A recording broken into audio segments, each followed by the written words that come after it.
There is an island in the Mediterranean where history starts in the wrong direction. Temples appear 2,000 years before the people who were supposed to build them. And the bones once unearthed to explain that contradiction vanished without a trace. If what you are about to hear is true, then the entire prehistoric timeline of the Mediterranean will need to be rewritten from the ground up. Because beneath Malta lie three details that official history tried to erase until they began resurfacing on their own. There are places on Earth where history feels complete, where the line from past to present is smooth and continuous. Malta is not one of those places. On this small limestone island in the central Mediterranean, the story of humanity does not begin at the beginning. It begins in the middle. It feels as though someone opened a book, tore out the first chapters, and left the rest for us to guess at. What remains is a landscape filled with structures older than the pyramids, older than Stonehenge, older than any known civilization in Europe, yet surrounded by a silence so deep it distorts the entire timeline of the ancient world. To walk across Malta is to feel a contradiction under your feet. The stones lying in the sun carry the weight of tens of thousands of years, yet the people who are supposed to have built them appear in the archaeological record only a few thousand years before the Bronze Age. According to textbooks, the first settlers arrived around 5900 BCE, simple farmers travelling by boat from Sicily. But the temples they are credited with creating do not resemble the architecture of Sicily or of any Mediterranean culture or even of the broader Neolithic world.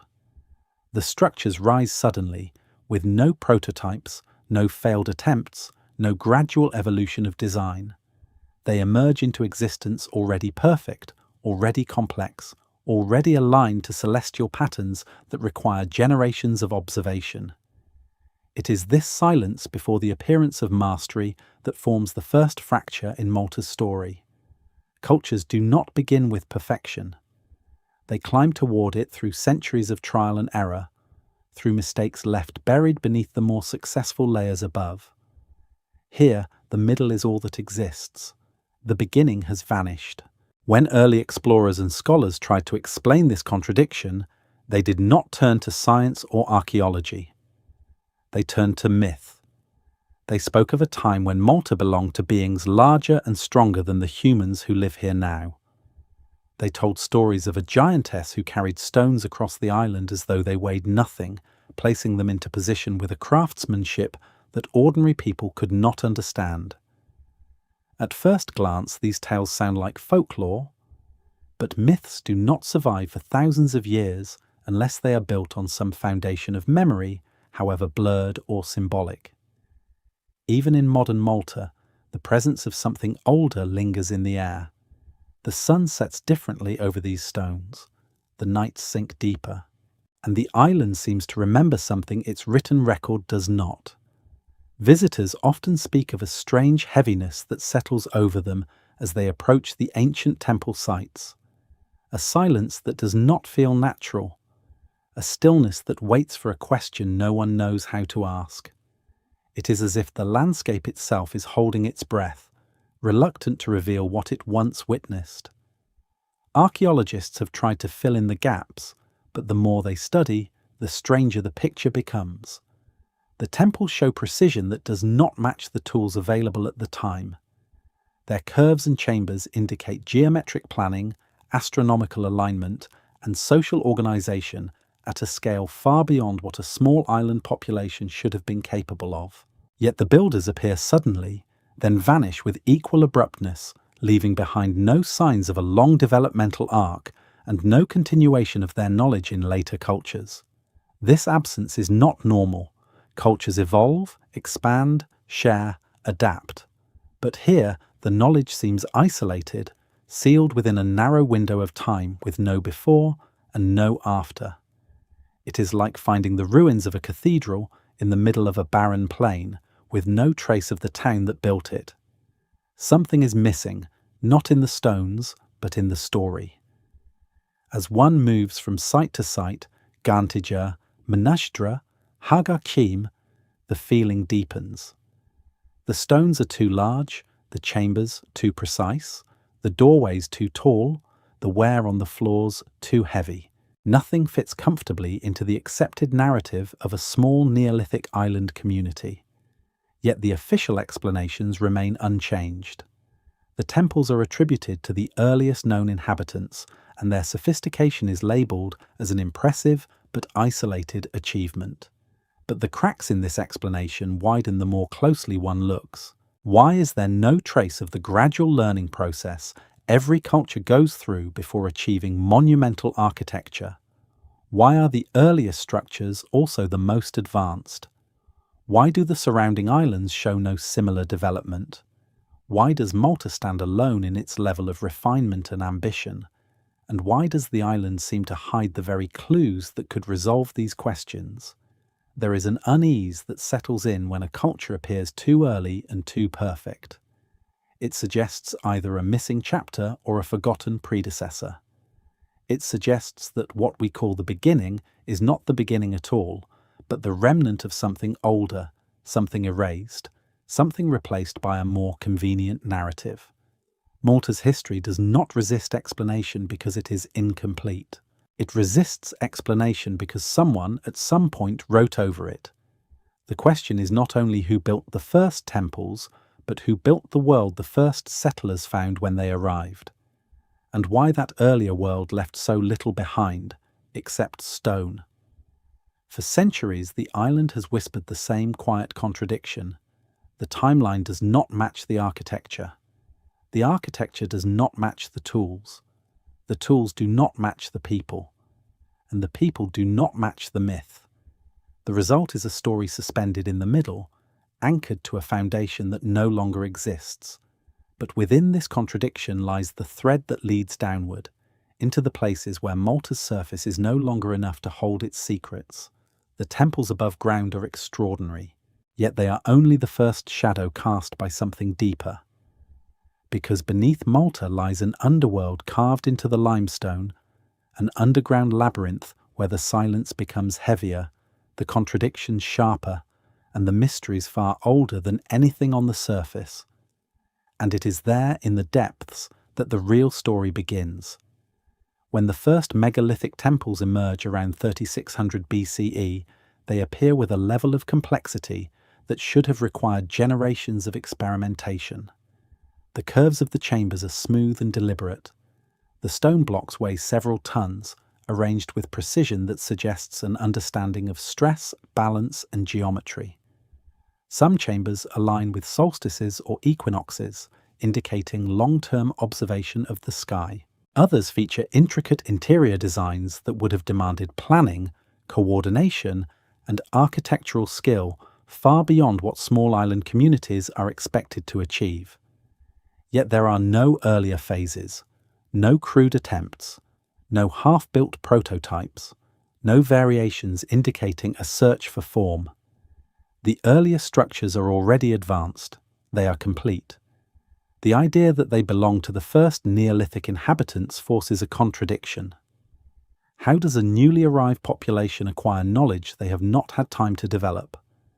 And why do later generations show no continuation of this architectural tradition? Archaeologists describe Malta's temple culture as unique. That word, however, does not capture the problem. Unique implies difference. This is something else entirely. The megalithic builders did not follow the developmental patterns of any surrounding region.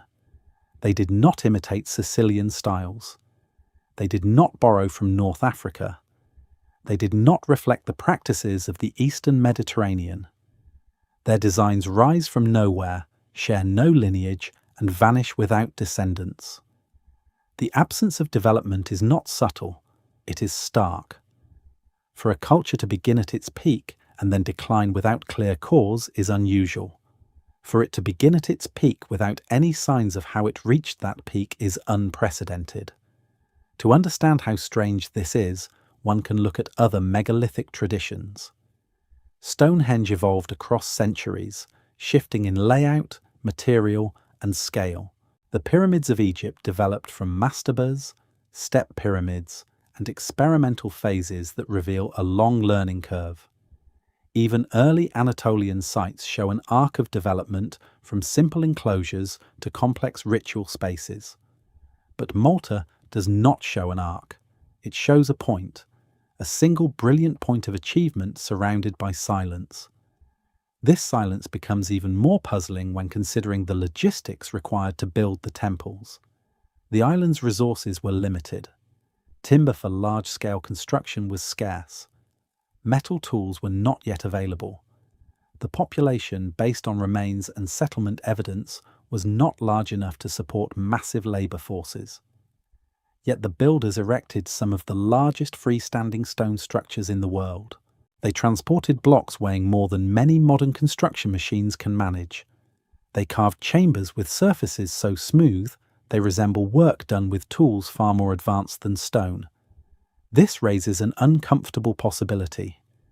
Either the population was far larger than expected, or the techniques used to shape and move the stones were far more efficient than the archaeological record can explain. In either case, the narrative of a small Neolithic community working with simple tools begins to strain under the weight of the evidence. The temples themselves add to the confusion.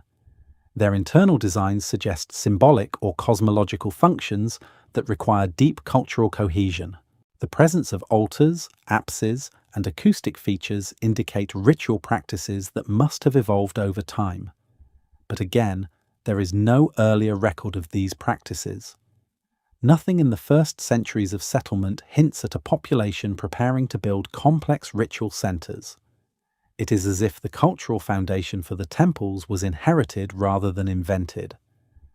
Some researchers propose that earlier phases simply eroded or remain undiscovered. While possible, such explanations become less convincing when considering the consistency of the problem. Missing transitional architecture is one thing. Missing evidence for all foundational stages of a complex society is another. The absence across multiple categories suggests not natural loss, but a deeper structural gap. A few scholars have suggested that the builders might not have originated on Malta. Perhaps they came with knowledge already formed. Yet this idea raises its own questions. If a skilled culture migrated to the island, why is there no sign of their presence elsewhere? If they possessed advanced techniques, why did those techniques not spread across the Mediterranean? Why is their influence absent in the regions from which they supposedly came? These questions do not point toward an answer. They point toward an anomaly. And anomalies tend to invite explanations that the academic world would rather avoid. Some have speculated about a lost maritime culture predating the known Neolithic world. Others have proposed that rising sea levels may have erased the earliest phases of Malta's past.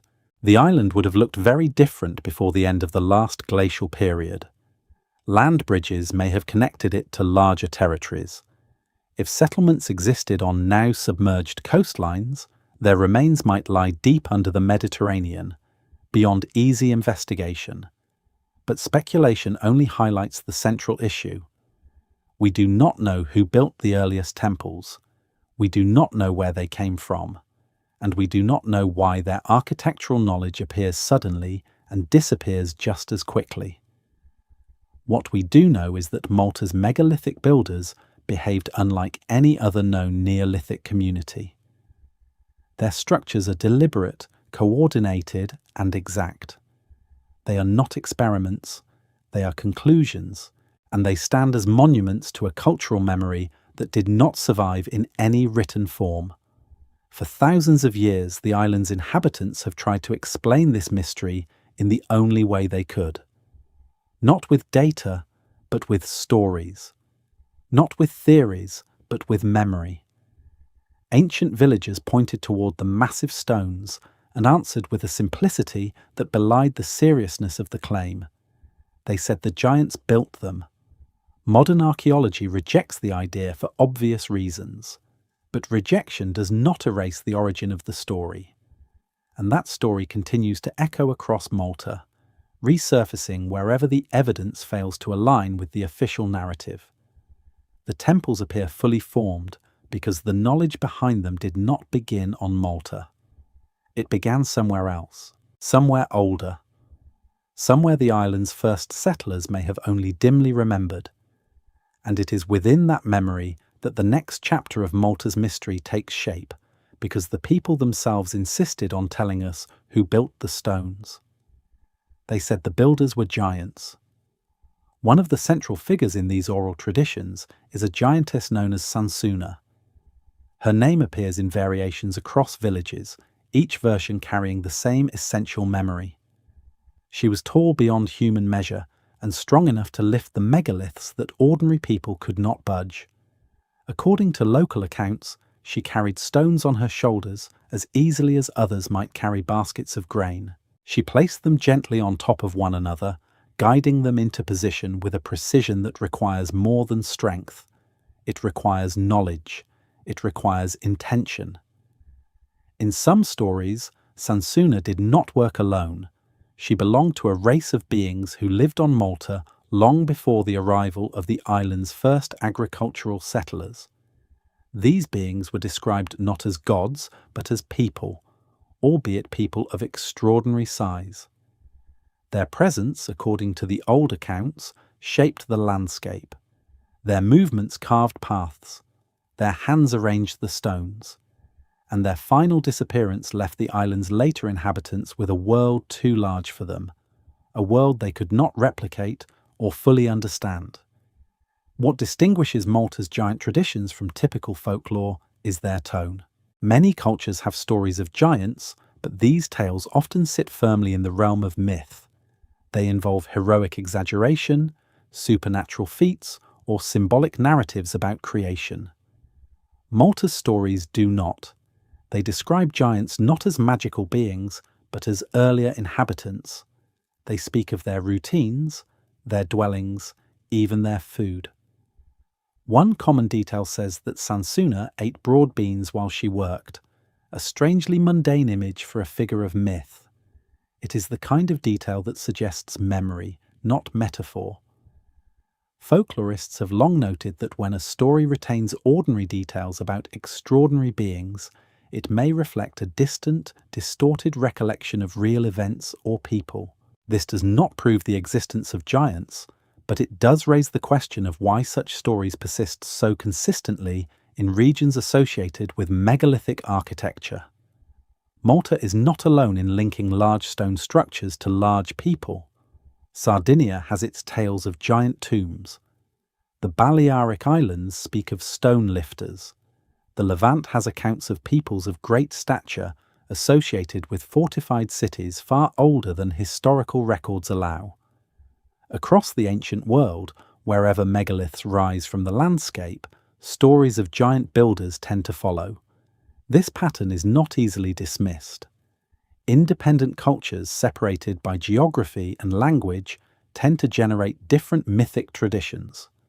Yet the consistency here suggests something deeper than coincidence. It suggests a shared memory across ancient communities, a recognition that the people who built the earliest monumental structures were physically different, or at least perceived as different, from those who inherited them. The architecture of Malta itself encourages this perception. The doorways of several temples are unusually tall, much higher than necessary for average Neolithic individuals.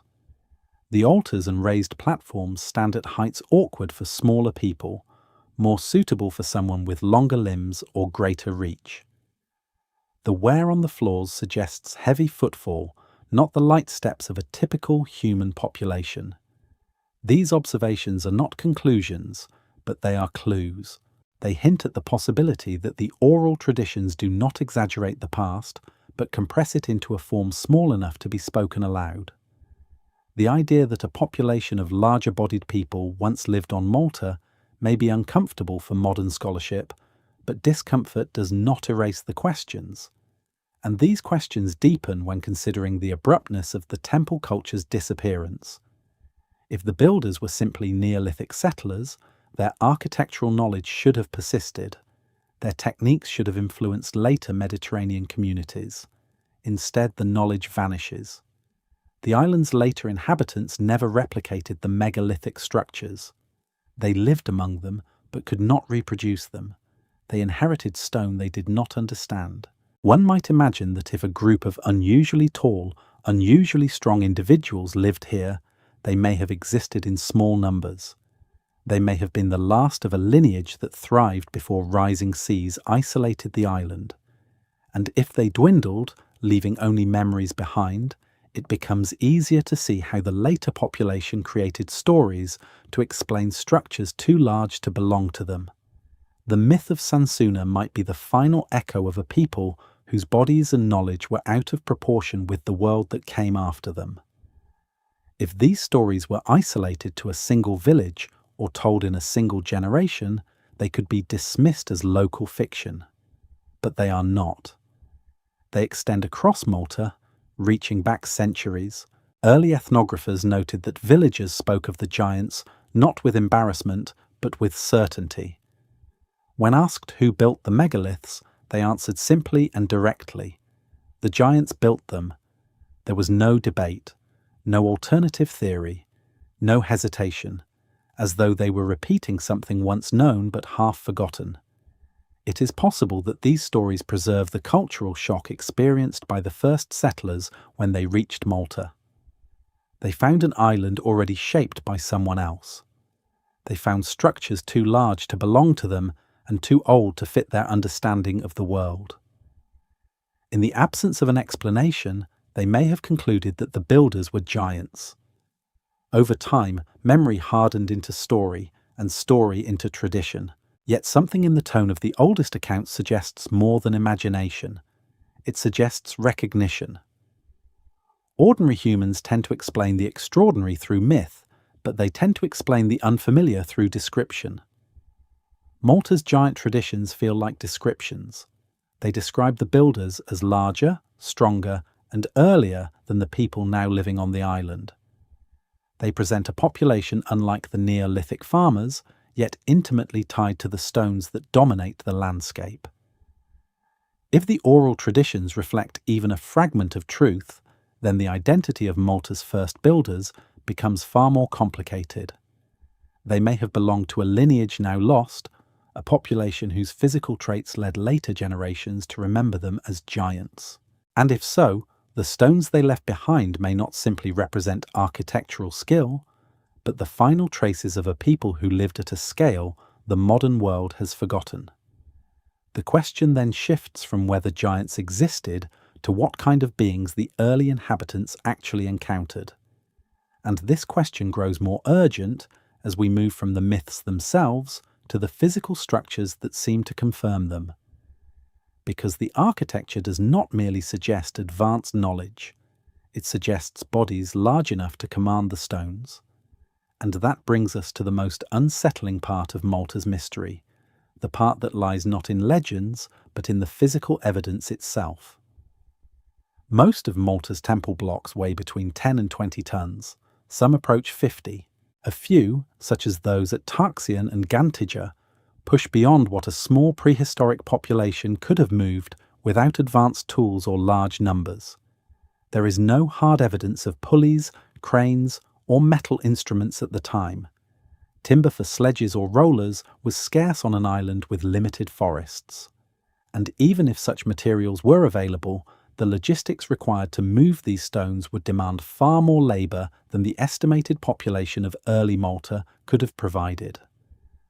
Archaeologists often compare the movement of these stones to the construction practices used elsewhere in the Neolithic world.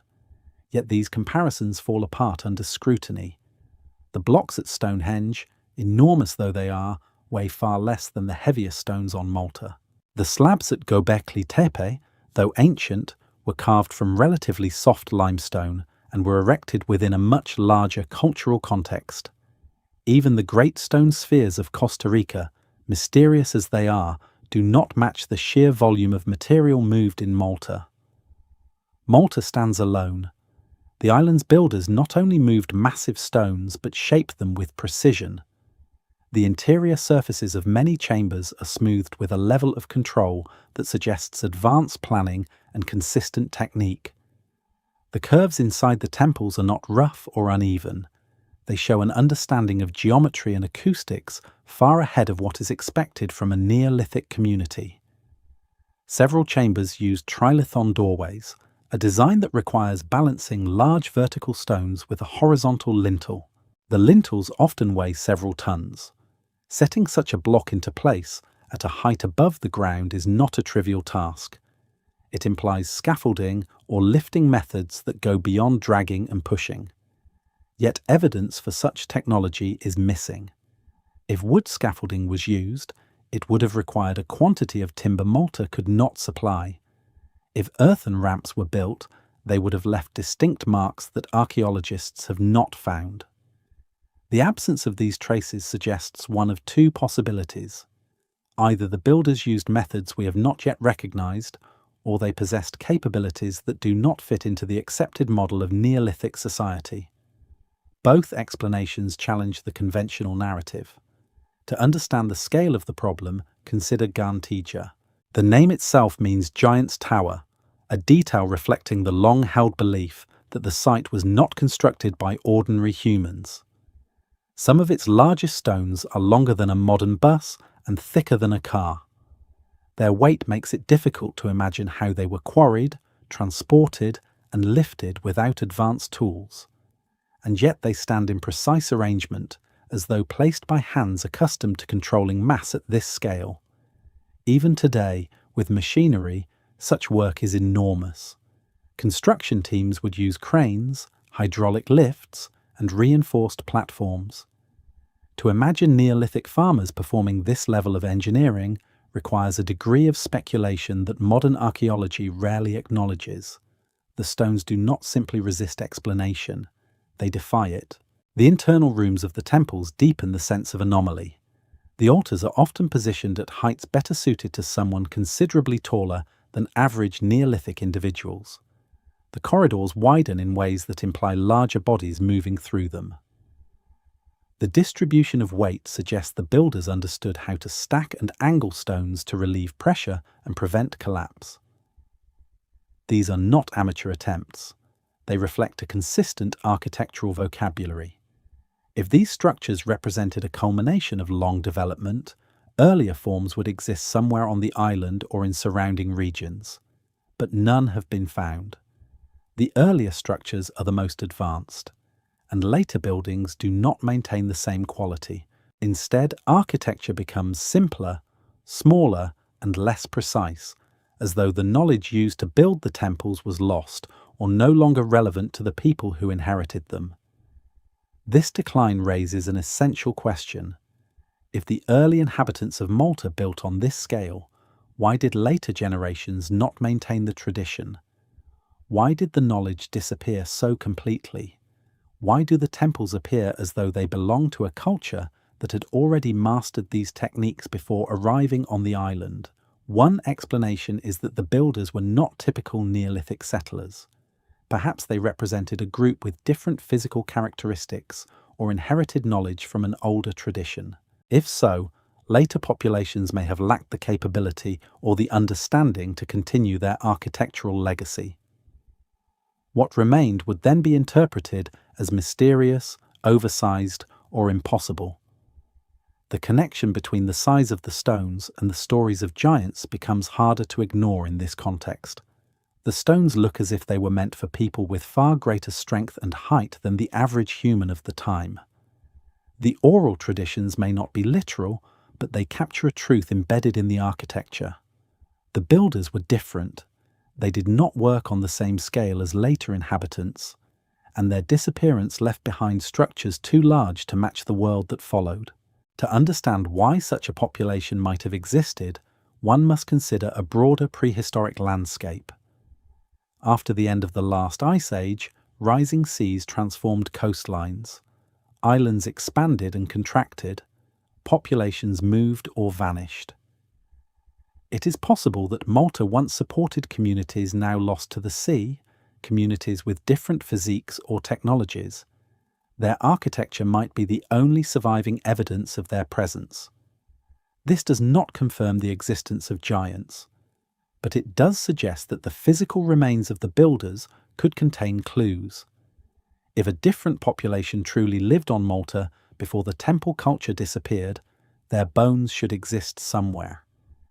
The question is whether they have been found, and if so, what became of them. And that question leads directly into the most troubling part of Malta's archaeological history, the part that does not concern stones at all, but the human skeletons that once lay beneath them. If Malta's megalithic temples raise questions about the scale and strength of the builders, the human remains once found beneath those structures raise questions that are even more unsettling. Unlike the stones, which cannot be moved quietly or hidden easily, bones are fragile. They can be misplaced, filed away, reclassified, or quietly removed from view. Over the last century, this is exactly what seems to have happened on Malta. The archaeological record of the early 20th century describes discoveries that no longer exist. Researchers noted skulls that did not conform to the expected morphology of Neolithic populations. These skulls were found in the Hypogeum and other temple sites. The descriptions are precise enough to rule out simple misunderstandings. The skulls were elongated in ways not produced by cultural head binding. Their cranial capacity appeared larger than average. Their jaw structure was unusual. Their proportions did not match known Mediterranean populations. And yet these bones are gone. Reports from the early excavators offer glimpses of what once lay beneath the temples. Photographs existed, but were never widely published. Notes reference dozens of skulls stored in museum collections or research rooms. Some accounts mention elongated skulls arranged carefully in niches, as though placed deliberately. Others describe crania with anatomically distinct features that did not fit comfortably within the framework of Neolithic ancestry. Today, the official line is simple. There are no anomalous skulls. There are no bones that challenge the accepted narrative. Some were lost, some were mislabeled, some never existed. Such explanations might be sufficient if the evidence had been sparse or inconsistent. But the early records are not vague. They are detailed, repeating the same unusual features across different excavations conducted by different teams. The anomalies were recognized even then, though they were often brushed aside as curiosities rather than subjects worthy of deeper investigation. The question is not just why the bones disappeared, but why they disappeared so consistently. One possibility is accidental loss. Museum collections are vulnerable to mismanagement, especially in the early 20th century when cataloguing standards were inconsistent. But accidental loss does not explain why detailed descriptions of anomalous skulls appear across multiple independent reports, all of which correspond to remains no longer accessible. Another possibility is deliberate reclassification. Skulls that do not fit expectations may be labelled as deformed, even when the features described do not match known deformation patterns. Cultural cranial modification leaves distinct markers. The elongated skulls described in Malta do not fit these markers. They appear natural. A third possibility is that the bones were removed from public view because they complicated the developing narrative of Malta's prehistory. As archaeology became more formalized in the 20th century, anomalous finds were often excluded from mainstream interpretation. Theories emphasizing simplicity and linear evolution dominated academic thinking. Anything that challenged the expected timeline or suggested earlier unknown populations was often ignored. But dismissing these skulls comes with a cost. Without them, the story of Malta's earliest people becomes deceptively simple. With them, the story becomes far more complex, hinting at a population that was physically different from later inhabitants. The descriptions of the skulls align in intriguing ways with the oral traditions about giants. The remains are not said to be gigantic, but they are described as robust, elongated, and atypical. A population with such traits would stand out, especially in an isolated island environment. Their disappearance, followed by the arrival of a new group with different physical characteristics, could easily generate stories of giants from a previous age. The missing bones raise another question. If such remains existed, why were they concentrated in places like the Hypogeum? Why did the most unusual skulls come from the deepest, most elaborate parts of the underground complex? Why were these areas treated with such care by their builders? The Hypogeum is not simply a burial chamber. It is a labyrinth carved with precision, containing levels that descend far beneath the surface. It houses acoustically resonant rooms, hidden alcoves, and passageways that hint at ceremonial or ritual uses. The presence of unusual skulls in this environment suggests that the people interred there were not ordinary members of the community.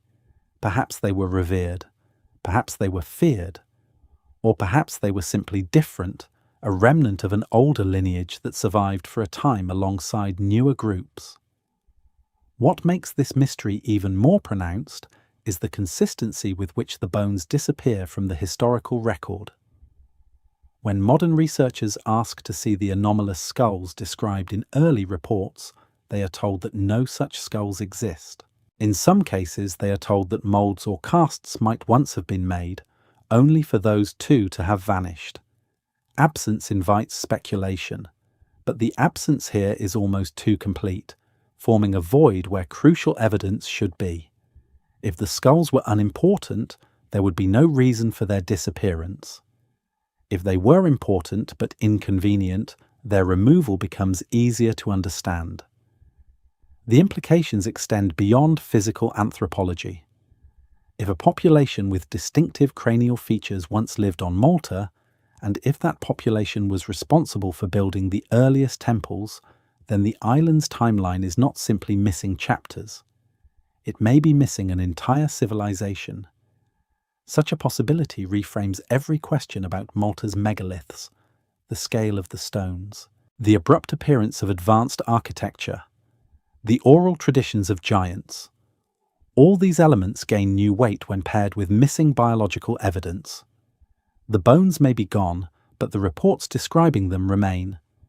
These written traces, combined with the architectural anomalies above ground, push the mystery downward into the limestone depths where Malta's story grows darker and more complicated.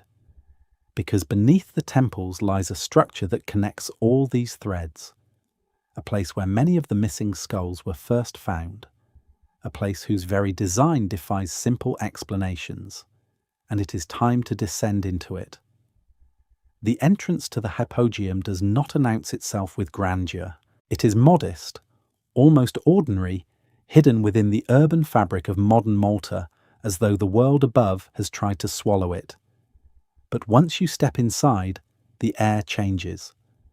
The sounds from the street disappear, the temperature drops, and a strange, heavy stillness settles around you, like the slow closing of unseen doors. This is not a natural cave. It is a carved world, a deliberate underworld shaped by human hands for purposes that archaeology has never fully explained. It descends through multiple levels, each one more intricate than the last. The deeper you go, the more the architecture begins to feel like an echo of something older than the island itself. The first level is familiar in its design. It resembles burial chambers found elsewhere in the Mediterranean, though more refined. The ceilings curve with careful precision. The walls bear marks of smoothing tools, not rough chiseling. The layout suggests planning and intention. But even here, the scale feels slightly off, as if the rooms were designed for people taller or broader than those who later inherited the structure. It is only when you descend into the second level that the Hypogeum begins to reveal its true nature. The passageways narrow, then widen unexpectedly. Alcoves appear in the walls like silent mouths.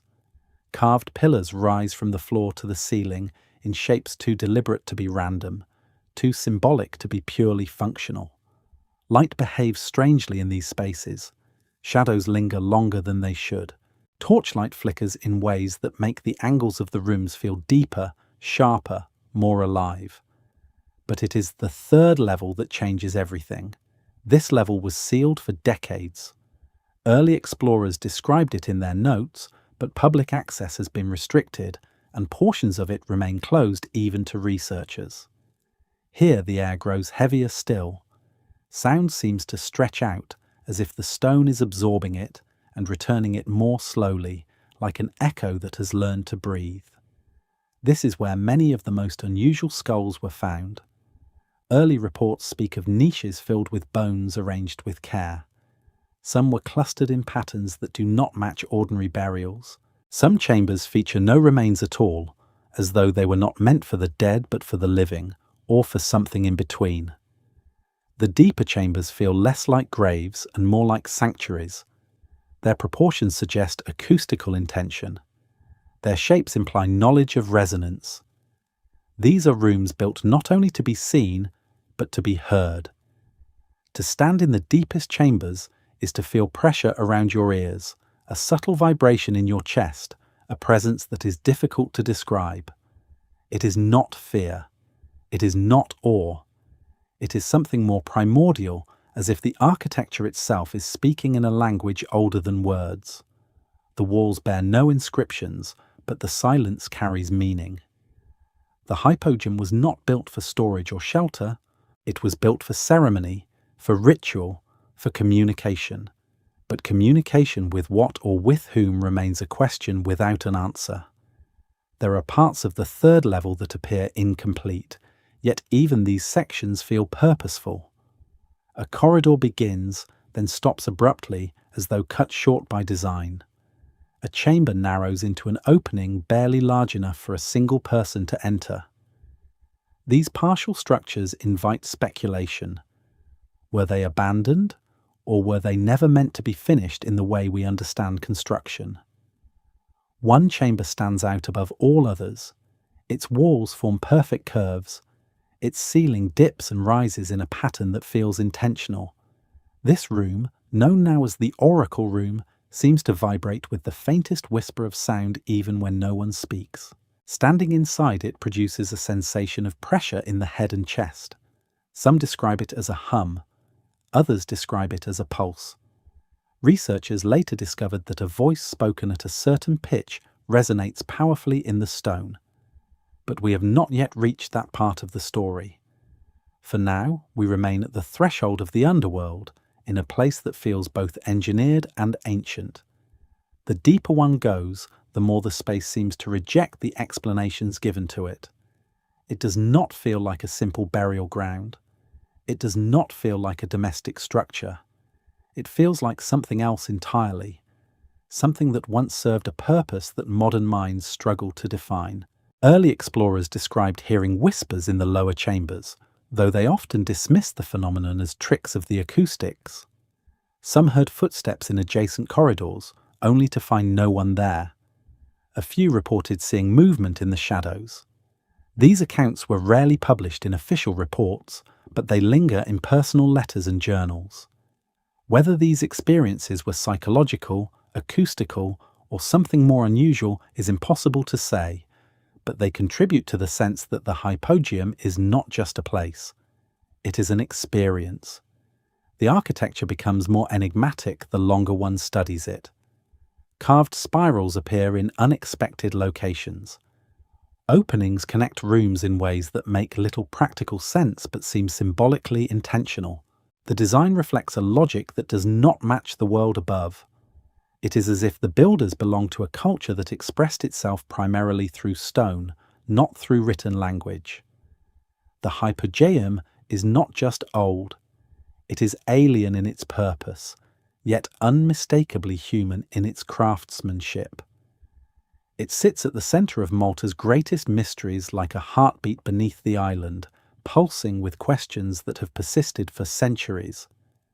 And at the core of this underworld lies the most perplexing feature of all, a chamber whose acoustics defy simple explanation, a chamber that seems to amplify certain frequencies while swallowing others, a chamber that hints at knowledge far beyond what is attributed to its builders. For in the Oracle Room, the stone speaks. Modern researchers discovered that a male voice speaking at around 110 Hz produces a resonance so powerful it vibrates through the entire complex. It does not simply echo, it pulses. It travels beyond the room, slipping through corridors and chambers, vibrating the air like a low chant. Listeners in adjacent rooms feel the sound move through their bodies. It creates a sensation in the chest and bones, a pressure behind the eyes, a feeling that the space itself is alive. This phenomenon is not an accident. The geometry of the oracle room is too precise, its acoustic properties too deliberate. The curve of the ceiling amplifies specific frequencies. The placement of openings and alcoves alters the direction of sound. Even the thickness of the walls appears intentionally calibrated. Nothing suggests improvisation. Everything suggests design. For a long time, archaeologists assumed the room was used for ritual speech. A man standing at a precise spot in the chamber could project his voice with unusual intensity, creating an atmosphere of authority or sacred power. But this explanation addresses only the effect, not the origin. It does not explain how a Neolithic community could have discovered these acoustic principles, or why they shaped stone with such attention to sonic detail. Acousticians have analysed the chamber with modern equipment. The findings are consistent. The oracle room enhances low male frequencies at a strength that is surprising for its size. The sound patterns bounce and overlap in ways that create oscillations throughout the hypogeum. These oscillations can alter brainwave activity, inducing what some describe as a trance-like or meditative state. Experiments conducted with volunteers showed heightened emotional responses, increased levels of theta brainwave activity, and a sense of presence, as though the space itself were responding. The question is simple but profound. How did the builders know? Some argue that the effect was discovered accidentally. But accident does not sculpt perfect curves. Accident does not produce chamber after chamber with similar properties. And accident does not explain why the resonance is strongest in the deepest level of the hypogeum, far from the living world. Others suggest that the builders experimented with sound through intuitive processes, perhaps through hours of chanting or drumming. But intuition does not create geometric alignments that correspond to acoustic amplification. Intuition does not carve stone with the precision required to generate specific frequencies. The architecture implies knowledge. Knowledge implies transmission. Transmission implies culture. And culture implies time. Yet the archaeological record offers none of these prerequisites. The builders appear suddenly, create structures with advanced acoustic principles, and vanish. This is not the behavior of a society experimenting. It is the behavior of a society remembering. If the hypogeum was a place of ceremony, the oracle room must have been the heart of it. A voice resonating at 110 Hz would have filled the complex like a spirit. The builders may have believed the sound connected them to ancestors, deities, or forces within the earth itself. The resonance might have been used to induce altered states for ritual leaders. It may even have served as a communication tool, carrying messages across the complex. But there is another possibility, one that fits uneasily with the physical evidence of the skulls described in early excavations. If the builders were physically larger than later inhabitants, their voices would naturally produce lower frequencies. The resonance at 110 Hz might have been more than ceremonial. It might have been tailored to the vocal range of the builders themselves.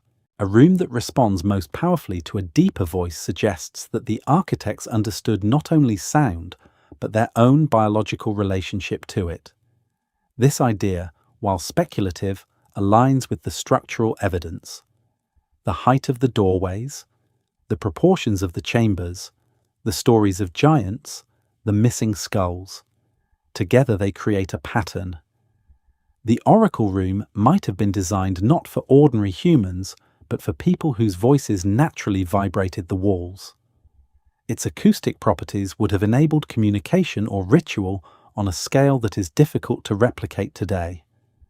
Visitors who enter the room often describe a feeling of being watched, even when alone. Others report hearing faint tones that seem to come from nowhere. These sensations may be explained by the unique acoustics, but they also contribute to the impression that the hypogeum was not simply a structure, but a living system, one that interacted with the people inside it. The fact that the oracle room is so deep underground is also significant. In many ancient cultures, caves and subterranean chambers served as gateways to the underworld. Sound behaves differently in these spaces, creating echoes that blur the line between the natural and the supernatural. The builders of the Hypogeum may have chosen the depths because they believed the earth itself amplified their voices. They may have thought they were speaking to the world below or to beings who dwelled there. The acoustic phenomenon has drawn comparisons to practices in other ancient sites. Some temples in the Levant and Anatolia show traces of intentional sound design, but none resemble the precision of the oracle room, nor do they sit within a structure as vast or as deliberately subterranean. The Hypogeum remains unique. One cannot help but wonder what it sounded like when it was used as intended. A deep voice calling out in a darkness lit only by fire. The stone responding with tremors that ran through the walls.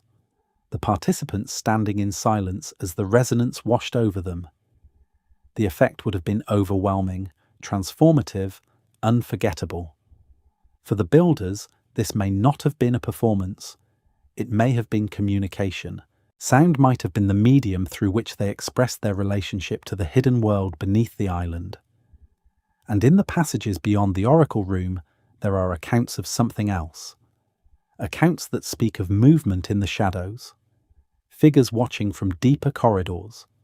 Observers who vanished when approached. Stories dismissed or buried, yet they persist in the testimony of the earliest explorers. Because in the darkness beyond the reach of the oracle room, something was seen. Among the many mysteries surrounding the Hypogeum, none has endured with more persistence or more discomfort than the report filed by a civil servant named Lois Jessup. Her experience did not take place in some forgotten era of myth. It occurred in the 20th century, in a time of records, institutions, and official oversight. Yet what she claimed to have seen has remained on the edge of recognition, neither fully accepted nor effectively dismissed. Jessup visited the Hypogeum as part of her administrative duties in Malta. She had no special training in archaeology. She was not inclined toward the mystical.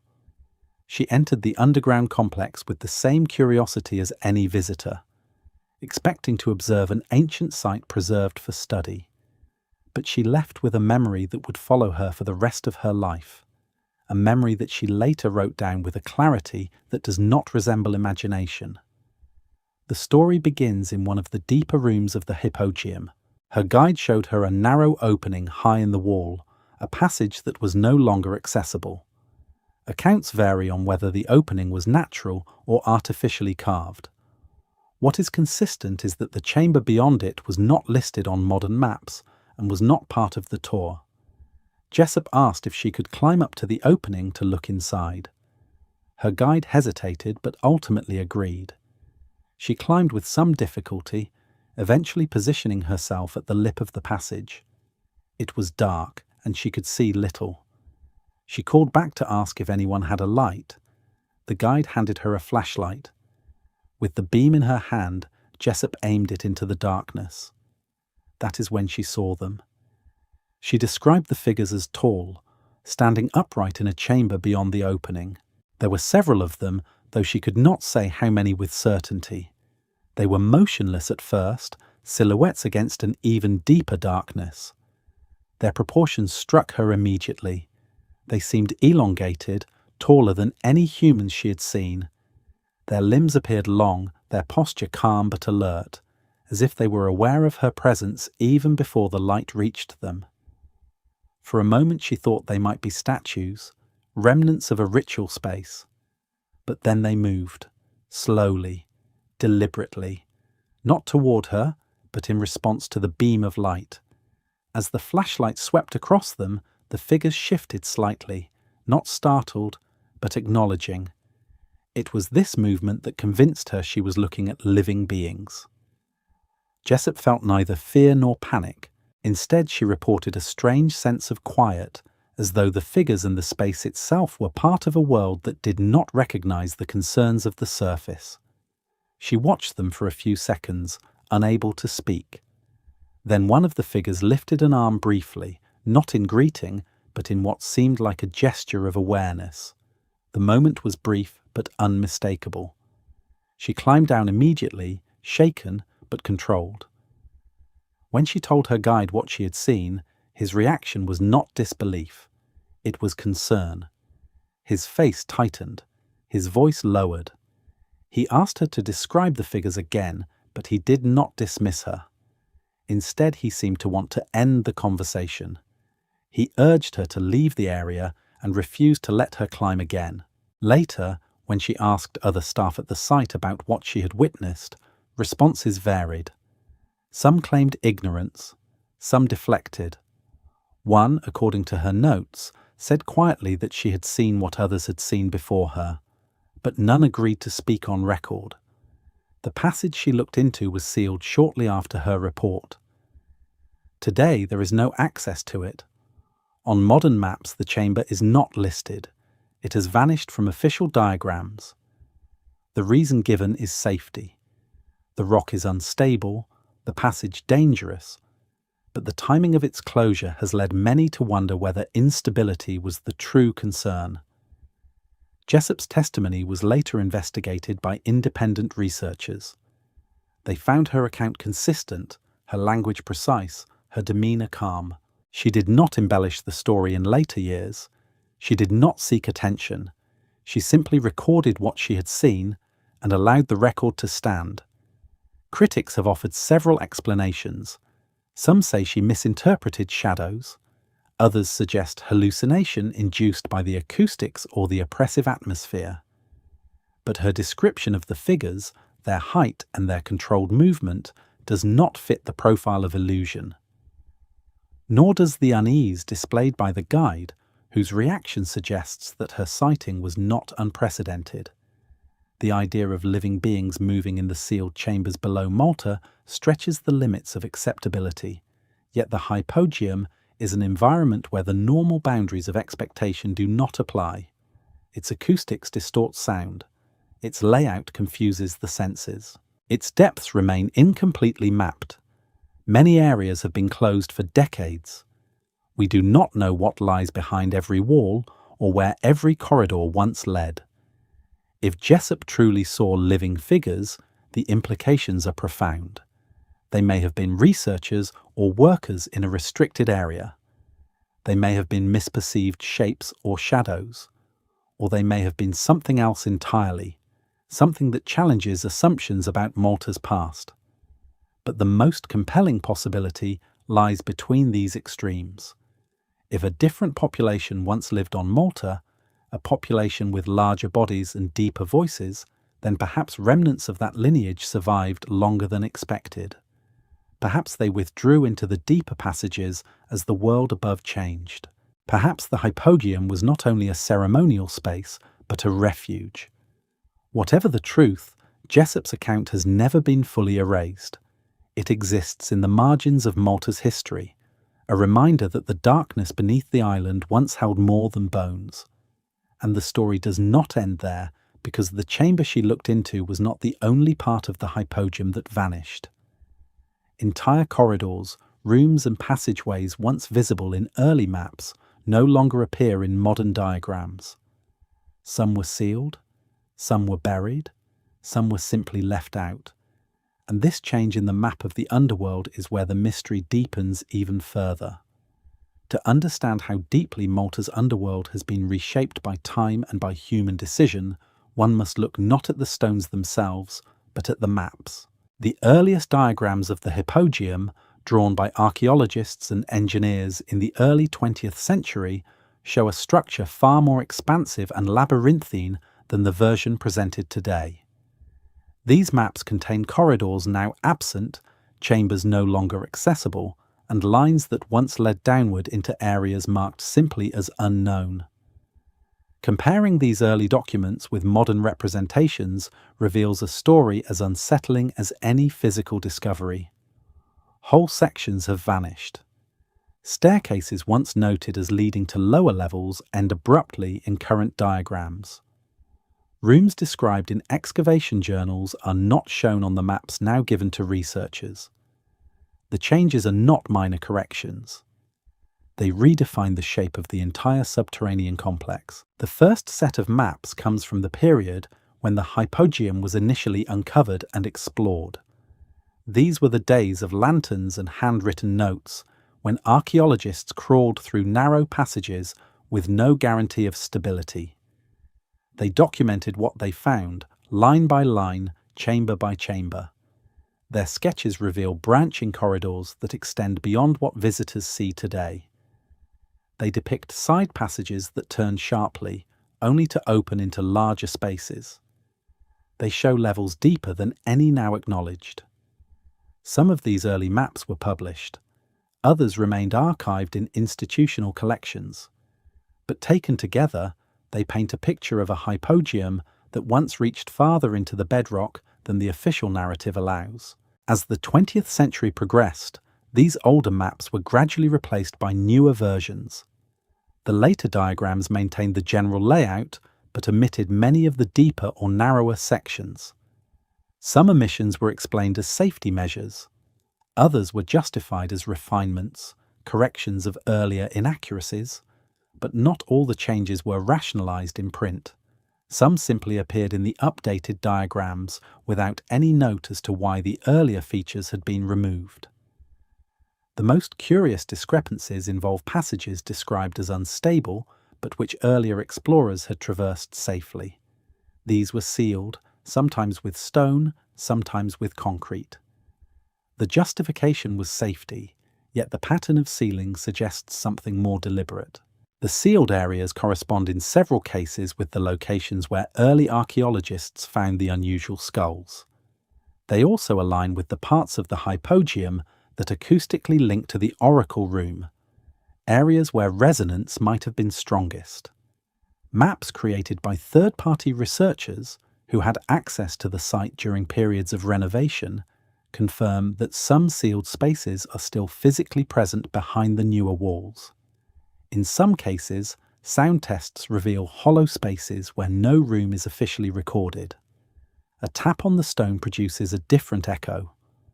A thermal scan reveals voids. These voids correspond to areas shown on the earliest maps but erased in later versions. The sealing of these areas raises obvious questions. Were the passages closed because they were dangerous? Or were they closed because they led to discoveries that complicated the island's official history? In the years following the initial excavation, stories circulated among workers and guides about chambers that were deeper than the ones allowed on tours. Some spoke of a fourth level, though no official documentation supports its existence. Others hinted that the complex connected to natural caves or even to older man-made tunnels predating the hypogeum itself. None of these claims can be proven, but the inconsistencies in the maps make them difficult to dismiss entirely. The disappearance of certain mapped areas also coincides with unexplained events recorded unofficially by museum staff. Reports mention visitors hearing sounds from sealed chambers, including rhythmic tapping or faint voices. Some workers describe the sensation of airflow from behind blocked passages as if the underground world continued beyond the visible boundaries. One guide claimed that a sealed door once rattled slightly, though this story is anecdotal and cannot be verified.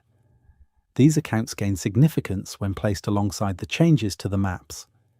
Each removed corridor represents not only a physical absence but a conceptual one. What was once an intricate network is now presented as a simpler structure, reduced to a shape that is easier to understand and easier to explain. The complexity of the original layout, with its unexpected turns and irregular depths, suggested a purpose that was not purely ceremonial. The simplified version supports a narrative of burial and ritual, stripping away the parts that raise uncomfortable questions. The timing of the map revisions also aligns with a shift in archaeological interpretation. As the field became more formalized in the mid-20th century, the desire for orderly narratives grew. Malta's prehistory was streamlined. The idea of a unique or anomalous builder population was downplayed. The Hypogeum was reclassified as a communal tomb, and the maps began to reflect these interpretations, losing the features that contradicted them. In this sense, the maps became more than tools of navigation. They became instruments of narrative control. The sealed corridors represent more than stone. They represent the boundaries of accepted history. They define what we are allowed to see and what we are not. They shape not only the physical understanding of the Hypogeum, but the intellectual one. If the deeper passages still exist, hidden behind layers of concrete and modern interpretation, they may contain clues to the questions raised by Malta's earliest structures. They may hold evidence of a population that predated the Neolithic settlers. They may preserve the remains of rituals conducted in the presence of sound and shadow. Or they may simply reveal the natural evolution of a complex that was modified over centuries. But until these sealed areas are opened, the truth remains inaccessible. Yet the story of missing corridors is not the only disappearance associated with the Hypogeum. There is another event, whispered more than recorded, that took place decades ago. An event that left families searching, authorities scrambling, and many believing that the deepest parts of the Hypogeum hold dangers far beyond unstable stone. It is a story that pushes the mystery from the archaeological into the human and into the tragic. Because in the early 20th century, according to accounts passed through generations, a group of children walked into the Hypogeum, and not all of them came back. The story begins with a school outing, sometime in the late 1920s or early 1930s. The exact date varies depending on who tells it, but the core narrative remains unchanged. A group of children, accompanied by teachers and possibly a few local volunteers, visited the Hypogeum as part of an educational excursion. At the time, access to the lower chambers was less restricted than it is today. Visitors could enter areas now considered too unstable or too sensitive for public viewing. According to the accounts, the children descended into the deeper levels with their guides. They moved through the upper rooms, examined carvings, and listened to explanations about ancient Malta. Nothing unusual occurred until they reached one of the lower passages. Here the group split slightly as the children moved more quickly than the adults. The corridors were dimly lit. Shadows shifted in the flickering light of lanterns. The air felt heavier, cooler. Some children wandered ahead, turning into a narrow passage that branched off from the main path. Teachers called out for them to stay close, but the echoes made it difficult to tell which direction the voices carried. Within moments, several children had moved out of sight. When the adults rounded the corner, they found the passage empty. At first, the teachers assumed the children had gone a few meters farther, but as they called out, the responses did not come. They advanced deeper into the corridor, expecting to find the children in the next chamber. The next chamber was empty. Another corridor led off to the right, but it too was silent. They continued searching, voices growing louder, more frantic. Still nothing. Panic set in. A teacher ran back to alert others. Guides rushed to join the search. The group split up, shouting the children's names into the darkness. Some reported hearing faint sounds, a distant echo that resembled crying.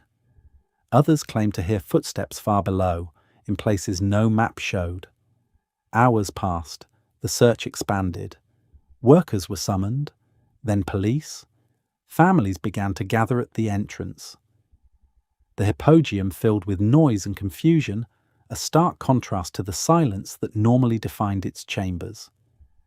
Yet as the searchers moved through the labyrinth, they found no sign of the missing children. The corridors seemed to swallow sound.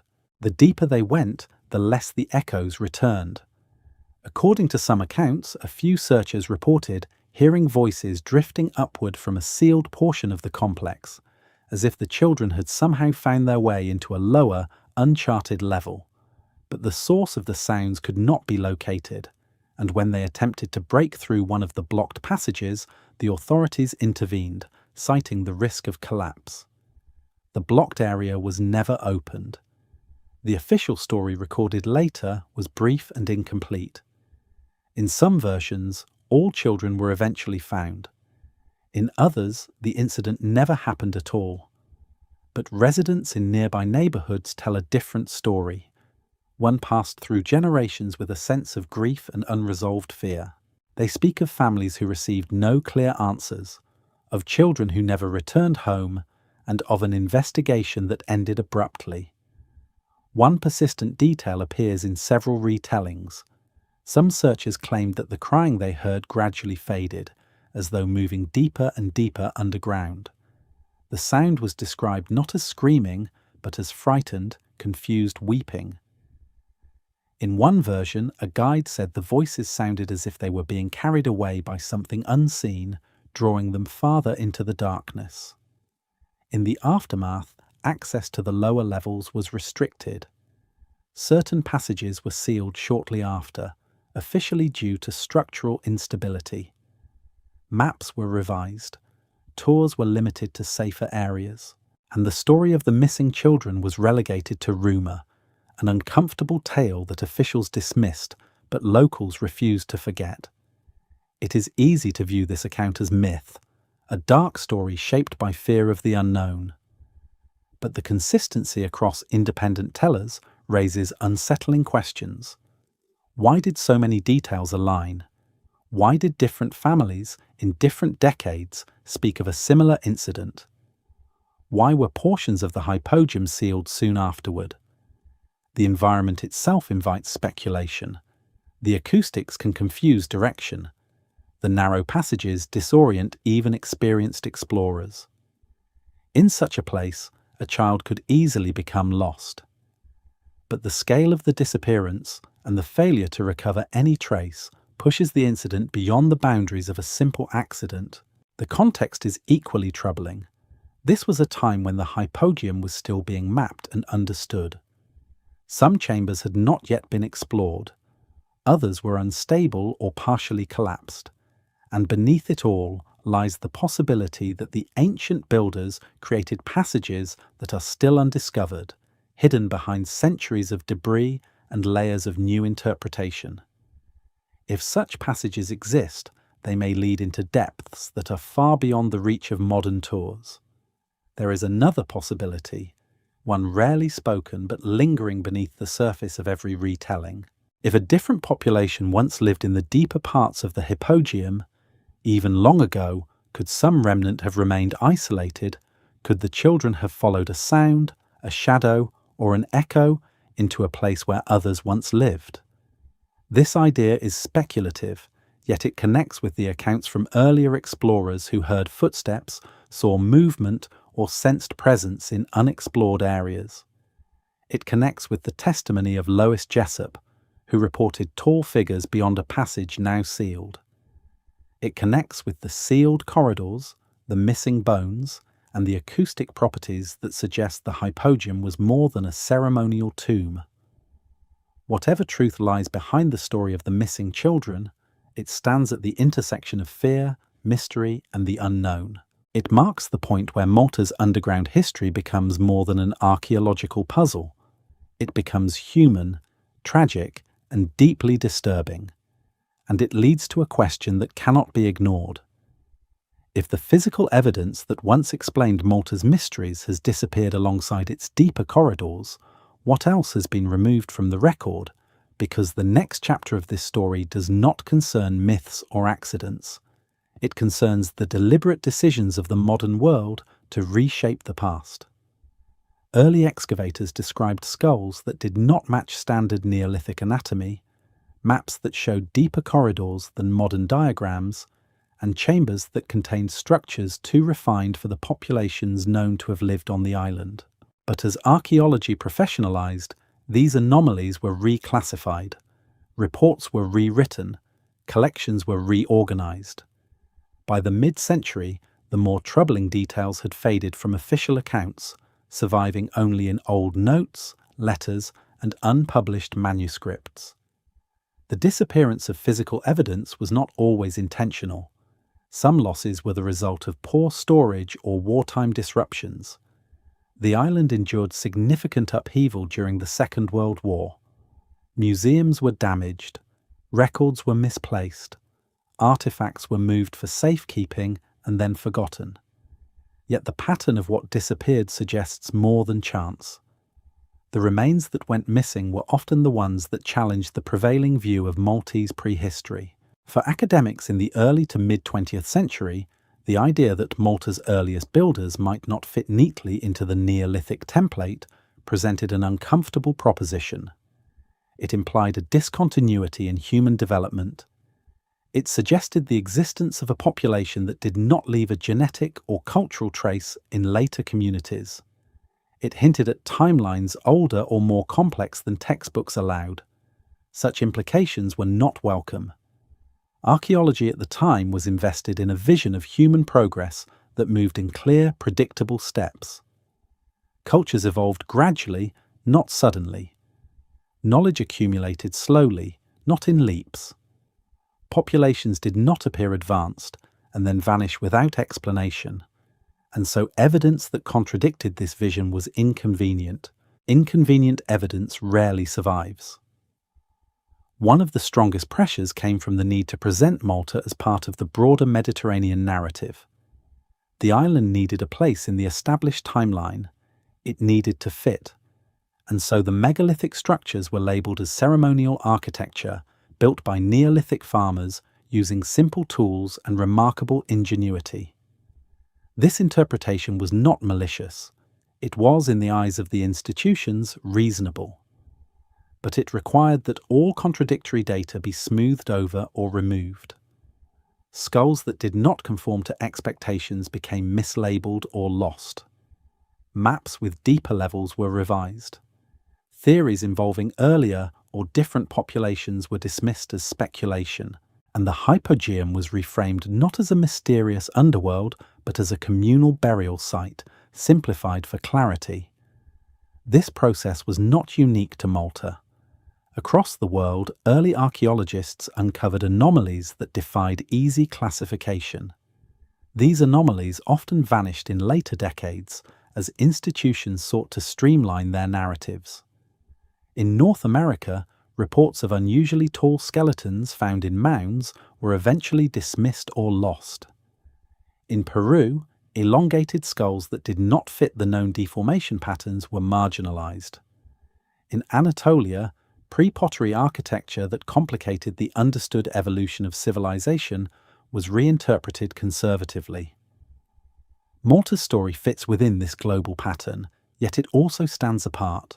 The island's small size and isolated environment should have preserved physical evidence more reliably. The fact that crucial remains disappeared anyway suggests an even stronger narrative pressure at work. Institutional caution played a major role. Museums were hesitant to display artifacts that could attract sensationalism. Academic journals were reluctant to publish findings that could be associated with fringe theories. And so results that fell outside conventional explanations were excluded not because they were disproven, but because they were disruptive. Over time, this created an illusion of certainty. The public came to believe that Malta's prehistoric story was stable and fully understood. Students were taught that the island's temples were built by a straightforward Neolithic culture with no unusual characteristics. Visitors were shown curated routes through the Hypogeum that avoided controversial areas. And the notion that earlier generations might have encountered a population with distinct physical traits faded from memory. Yet fragments of the old narrative survived. Archaeologists who worked on the earliest excavations left behind letters describing skulls they found puzzling. Engineers sketched diagrams of chambers deeper than the official maps. Tour guides whispered of areas that were sealed, not because they were unstable, but because they led to places that were not meant to be explored. These fragments persisted like pressure beneath a sealed chamber, waiting for the weight above them to shift. The modern era has reopened some of these questions. New technologies allow for more precise analysis of stone and soil. Ground-penetrating sensors can detect voids behind walls. acoustic mapping can trace the resonance of hidden chambers, and although official institutions have not acknowledged deeper levels or unusual remains, the tools of contemporary research continue to reveal inconsistencies in the accepted narrative. It is possible that one day the sealed passages of the Hypogeum will be explored again. It is possible that lost artifacts will resurface in archives, and it is possible that Malta's earliest history will be rewritten in a way that embraces complexity rather than smoothing it away. But until that day comes, the story remains fragmented. Evidence that once existed is gone or inaccessible. Records that once revealed depth are now viewed as outdated, and the image of Malta's past presented today is one shaped as much by what was removed as by what remains. Yet even after a century of revision, some traces still lie beneath the surface. Untouched, waiting. The stones above and below ground whisper the same quiet contradiction. The architecture does not match the narrative. The narrative does not match the people. And the people do not match the physical traces that once existed. If much has been erased, then what remains is even more important. And to understand what still lies beneath Malta, we must look not at what has disappeared, but at what the island has refused to let go. Beneath all the revisions, sealed corridors, and missing records, the Hypogeum still holds one undeniable truth. The structure itself remains. The stone does not lie. It does not lose its memory. It does not bend to the narratives placed upon it. Deep within its chambers, beyond the reach of curated tours and academic summaries, the limestone continues to tell a story older than any official explanation. The remaining evidence reveals itself not as a single discovery, but as a collection of consistencies, small but persistent, that survive every attempt to simplify the past. Taken alone, each piece seems intriguing but not extraordinary. Together they form the outline of a lost history that the island has never fully surrendered. One of the first clues lies in the unfinished sections of the Hypogeum. Far from being a sign of abandonment, these areas show a level of precision that suggests intentional design. Carved walls suddenly taper into narrow openings, as if meant to restrict entry. Some rooms appear partially shaped, not because the work was abandoned, but because the space achieved exactly what the builders intended. The geometry stops not in chaos, but in purpose. These unfinished spaces also exhibit acoustic traits similar to the completed chambers. Even without smoothing, the stone resonates when struck. This resonance indicates that the builders understood how sound travelled through limestone. It was not a discovery made at the end of construction, it was embedded into the design from the very beginning. Another clue emerges from the small alcoves carved throughout the complex. They are placed at varying heights and depths, not uniformly distributed like storage spaces or niches for ordinary offerings. Researchers who have studied the layout note that many alcoves correspond to points of acoustic reflection. A voice projected from certain positions in the Hypogeum produces an echo that aligns perfectly with the alcove pattern, as though the builders intentionally shaped the walls to manipulate sound. These alcoves may have acted as directional amplifiers or as markers for ceremonial participants. They may have been used to cast shadows or hold lights during rituals. Their placement suggests a knowledge of both sound and sight, a blending of sensory design rarely seen in Neolithic architecture. Another surviving detail, one rarely mentioned in official tours, is the presence of carved spirals near the deeper levels. These spirals appear in locations where visitors today are not normally allowed. Early explorers described them in their notes, but modern cleaning and restoration efforts have left some of these carvings faint or eroded. Despite this, the pattern is unmistakable. The spirals are not decorative filler. They appear to mark transitions between levels, shifts between acoustic zones, or boundaries between different ceremonial spaces. Spirals are among the oldest and most universal symbols found in prehistoric art. They often represent cycles, portals, or movement between worlds. In the context of the Hypogeum, they may signify entry into the symbolic underworld, or the crossing from ordinary space into ritual space. Their presence supports the idea that the builders possessed a symbolic system not seen elsewhere on the island. One of the most powerful forms of remaining evidence is something that cannot be sealed, revised, or easily dismissed: the weight of the structure itself. The sheer size of the chambers, carved entirely by hand, demonstrates a level of labour organisation that contradicts the assumption of a small, simple Neolithic society. Some rooms required the removal of hundreds of tons of stone. The logistics of such work demand either a large workforce or a population far stronger and more capable than expected. In addition to the physical features, there is the curious consistency of airflow within the complex. Even in sealed or restricted areas, subtle drafts move through the chambers.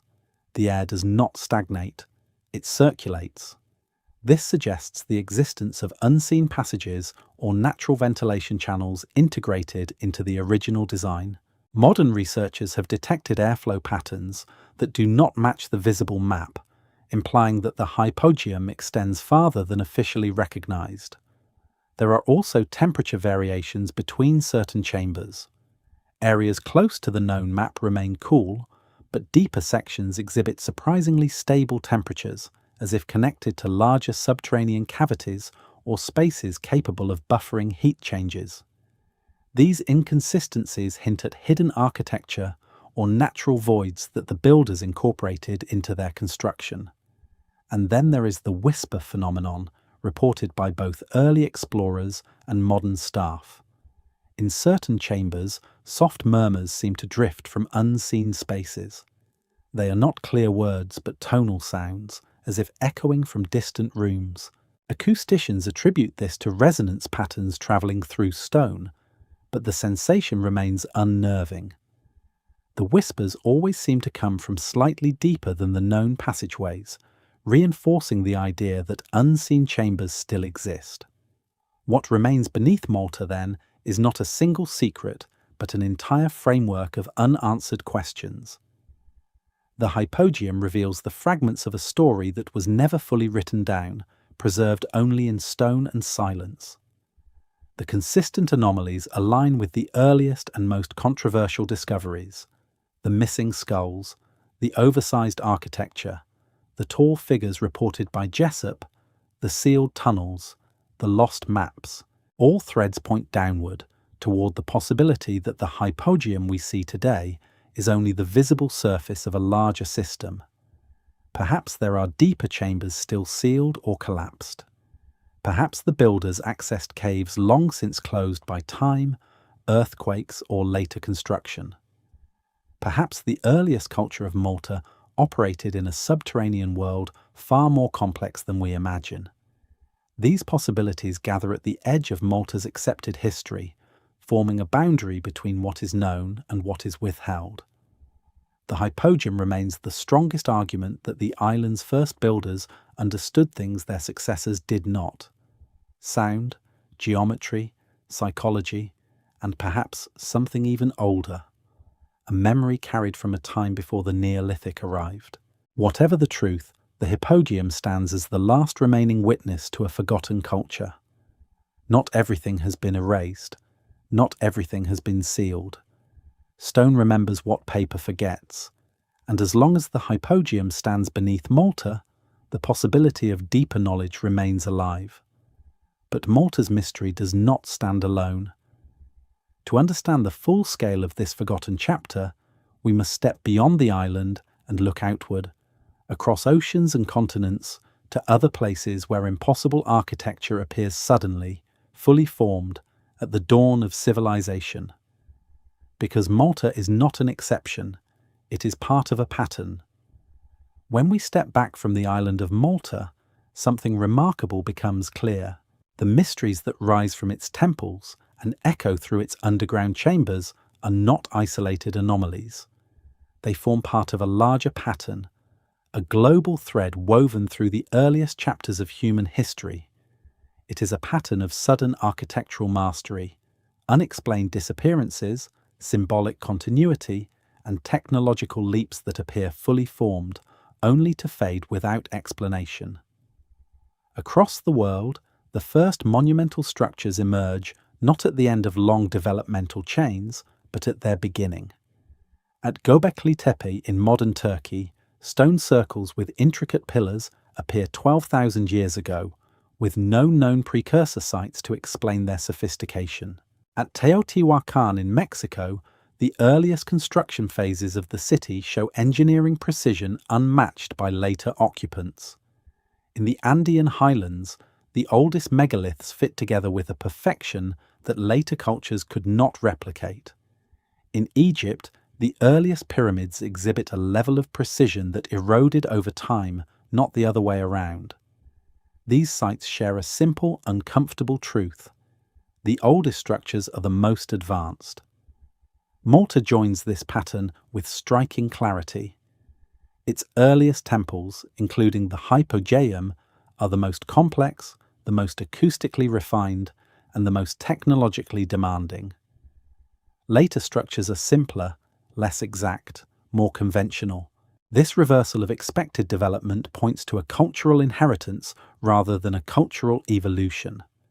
It suggests that the earliest builders possessed knowledge or traditions that later populations did not fully understand.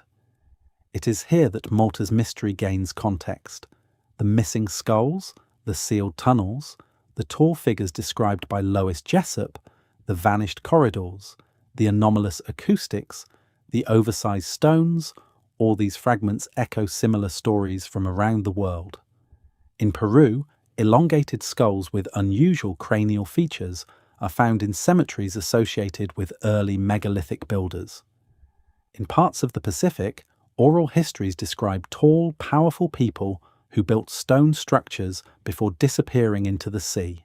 In North America, mound builders left behind skeletons that early excavators described as unusually tall, only for those remains to vanish into museum basements or private collections.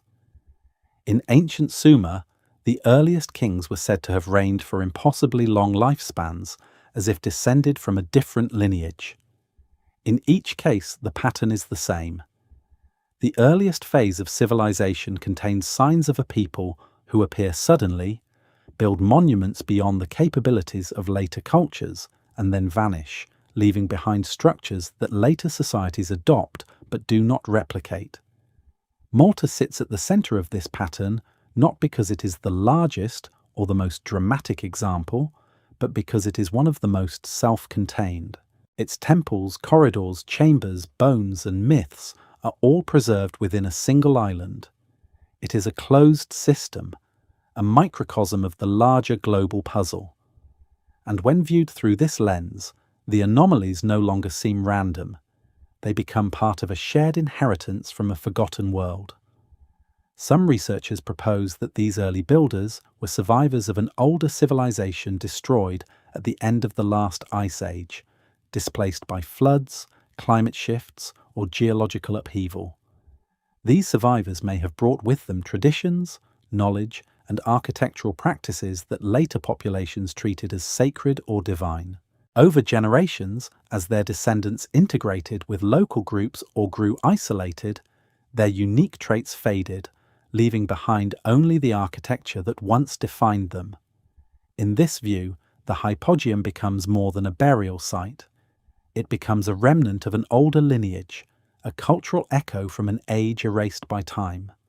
The unusual skulls described in early excavations may not have belonged to mythical giants, but to the last remnants of a once distinct population. Their disappearance from museum records becomes not only an archaeological loss, but a dismissal of a chapter that does not fit comfortably into the accepted timeline. The sound design of the oracle room, the spirals cut into the stone, the hidden corridors, and the precision of the megaliths may be remnants of knowledge carried from a world before the Neolithic, a world that passed through catastrophe and survived only in fragments. This idea, once dismissed as fringe speculation, gains credibility when the evidence is assembled across continents. The pattern persists. The anomalies repeat. The oldest structures are the most refined. The earliest populations show traits that later groups do not possess. And everywhere the narrative of linear, gradual development falters. Perhaps the first chapters of human civilization were not simple. Perhaps they were complex, interconnected, and far older than we imagine. Perhaps Malta is not the beginning of this story, but one of its final echoes. When we look at the island today, we see a landscape shaped by time and sea.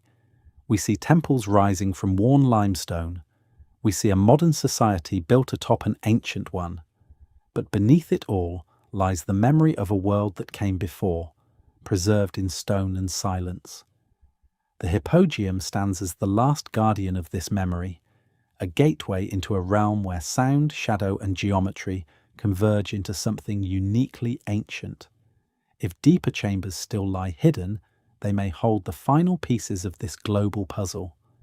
If sealed tunnels still exist, they may contain the remnants of rituals or architecture that could rewrite our understanding of the past. If forgotten maps, records, or bones resurface, they may reveal that Malta's earliest builders were part of a civilization far older and more advanced than the world has yet accepted. For now, the story remains incomplete. But every discovery, every comparison, every anomaly brings us closer to understanding the truth. Malta is not an isolated mystery.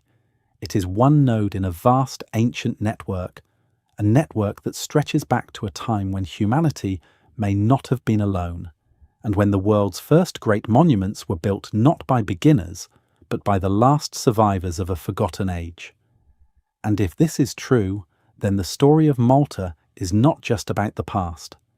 It is a message, a reminder carved in stone, a whisper from the deep earth, a warning that the first civilization was not the last, and that some truths lie not above the ground, but beneath it.